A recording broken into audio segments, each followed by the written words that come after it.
In the wake of recent rebellions, uprisings, and protests around the world, centering on police violence and systemic anti-black racism, the concept of abolition, specifically the abolition of the police, is coming into public light. Now that this concept has gotten some mainstream attention, there is an ongoing battle to redefine it. Politicians and other establishment representatives have already rolled back and watered down the demands of abolition. Nonetheless, this is a great victory. The public consciousness is growing. Abolitionists have a platform, and others have new terms to express their pre-existing ideas. Many people are already discussing what exactly police abolition would look like, and what alternatives to policing might be. I'm not going to discuss that here. What I'm interested in is drawing connections between the abolition of police and the abolition of other systems. Because of course, I don't actually expect the municipality of Minneapolis or any other city to totally abolish the police anytime soon. The police, along with the military and the prison system, form the backbone of the state. Without armed people to enforce the law, laws would mean nothing. Our system of law, which protects private property and a whole economic system based on private property, would have to collapse alongside the police, as would the prisons and military, because all of these are part of the same system. They are the basic components that make a state a state. Of course, when we examine what that state machinery does, we will see that dismantling that machinery maybe isn't such a bad idea. It's just not something politicians are about to agree to. I want to shift the focus for a moment from the police to the prison system. After all, the main function of police is to arrest people and place them in prison, so we can't treat these systems separately. I won't focus too much on examples of the brutality and horror of the prison system. Other writings and video document that much better than I can. Instead, I want to examine the motivations and meanings rooted in these systems.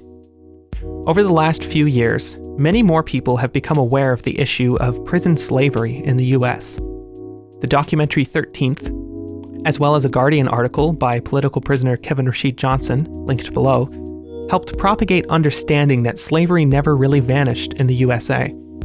Of course, many people, namely prisoners themselves, have known this for years. In case you're late to the game, in the US, the 13th Amendment abolished chattel slavery, but with an exception for prisoners. Prisoners can still be forced to work, from public contracts to private industry labor, and they don't have to be paid minimum wage. In fact, they're hardly paid anything at all. And this isn't unique to the United States. In Canada, where I live, prisoners also do labor, anything from kitchen or laundry work in prisons to government contracts building office furniture for bureaucrats and weapons for the military, to dangerous frontline work like firefighting. In Canada, the average wage is about $5 for a full day's work, sometimes even less. In countries where forced labor is technically illegal, prisoners are still coerced into working. Without those meager wages, most prisoners would have no money on their books, money that they need to buy essential items from the prison canteen.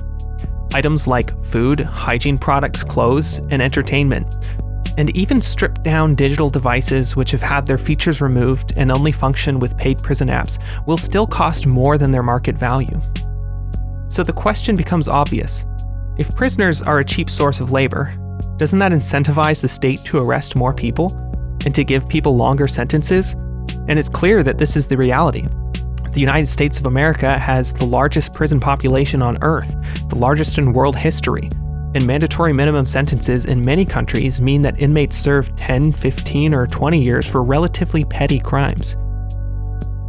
And the fact that this is essentially a continuation of the slave labor system goes a long way to explaining why prisoners are mostly Black, Latinx, and Indigenous, the same groups that were subjected to colonization, slavery, and the expansion of the settler colonial empires. But this isn't the whole story. Prison labor is just one pillar of the colonial prison system.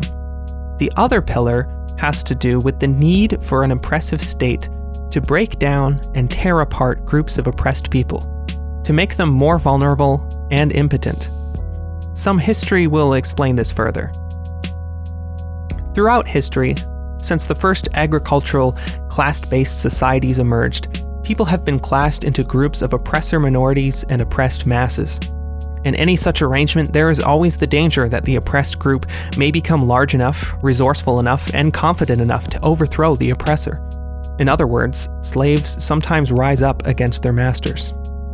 We see this in the history of chattel slavery in North America. At various points, slaves tried to rebel against the empire. While many escaped, the rebellions were mostly quashed, as slaves were too fragmented and without any weapons or resources. Nonetheless, slave owners began to take notice. The moment in history when the abolition of slavery, or even the reform of slavery, became a topic of public debate was the same moment in history when slave owners became scared that slaves would rebel against them. Thomas Jefferson, the great founding father of the American Republic, owned many slaves and often wrote in his letters pondering how the Americans could get rid of them all because he was so afraid they would rebel.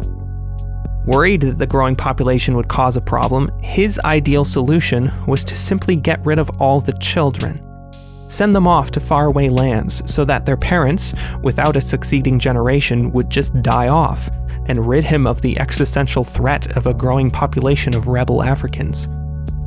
Of course, in the great contradiction of colonial mentality, after sending away the children of his own slaves, he later started a forced breeding operation, realizing that he did indeed want more slaves and could make a profit by selling them. But Jefferson wasn't the only one. Calls to end the import of new slaves or otherwise lower the number of slaves were motivated by fears of slave rebellions. When the Haitian Revolution occurred, and an entire country of slaves rose up to overthrow their oppressors in a bloody revolution, forming a new African republic in the Americas, slave owners of the North and South were understandably terrified. Arguably, the entire Civil War was fought not between a faction of slavers and a faction of noble abolitionists. Rather, it was waged between two factions of the settler ruling class, competing over which strategies they would employ to control the population under them, to rule the empire built on the backs of that slavery. Jefferson's attempted extermination of slave children is reminiscent of similar tactics long used by the Canadian state, even to this day. Generation after generation, Canada has kidnapped the children of Indigenous people, either to place them in torturous residential schools where their culture would be beaten out of them, or to stack them in the abusive foster care system, ready for assimilation into white families. By displacing the children of entire communities, and in some cases simply murdering them, colonial states can dwindle their numbers while ravaging communities of their culture and family bonds. This is reminiscent, too, of the Israeli strategy of periodically bombing occupied Gaza and the West Bank, routinely killing thousands of Palestinian adults and children, and specifically targeting key infrastructure like schools and hospitals. In the Israeli military, this is referred to as mowing the lawn. When the grass gets too high, you have to cut it. If the people have too many children, kill them. If they build too many schools and hospitals, burn them down. This banal, evil phrase represents not just Israeli, but colonial thinking in general. How can a nation of oppressed people rise up to defend themselves and take back what has been stolen if they are constantly rebuilding their communities, literally and figuratively? And this is the very same logic that applies to the mass arrest of Black, Latinx, and Indigenous peoples in the USA and Canada. How can a community thrive when its people are taken away?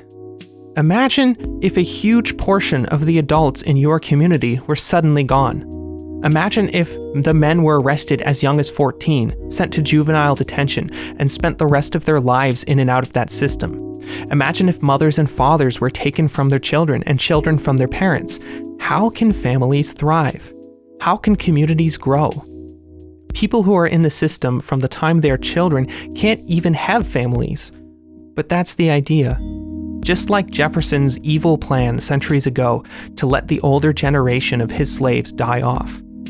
By mass arresting members of poor Black communities, the state hopes that the rest of their community will wither away. To call this process genocide is no exaggeration. The reasons for this method of gradual genocide are twofold, and they are the same as the pillars of the prison system. On the one hand, it destroys potentially threatening communities. On the other, in doing so, it allows for the theft of their labor, land, or other resources. How could the Canadian state so easily bulldoze land cultivated by 100 generations of Indigenous peoples if those peoples were populous enough and powerful enough to stop them? And the same process occurs in Black communities. In the absence of so many people, the door is open for Black homes built by Black hands to be gentrified by new non-Black residents. Not only is the labor of prisoners stolen, but the land and homes of Black communities as well. And so we see the two pillars of the prison system. On the one hand, the expropriation of labor, land, and resources from the colonized. On the other, the destruction of their communities' culture and livelihoods to keep the populations at a manageable level. Here is the contradiction of the colonial mindset, summed in one institution. On the one hand, it wants to use the colonized people. On the other, it wants to destroy them altogether. The prison system attempts both, simultaneously.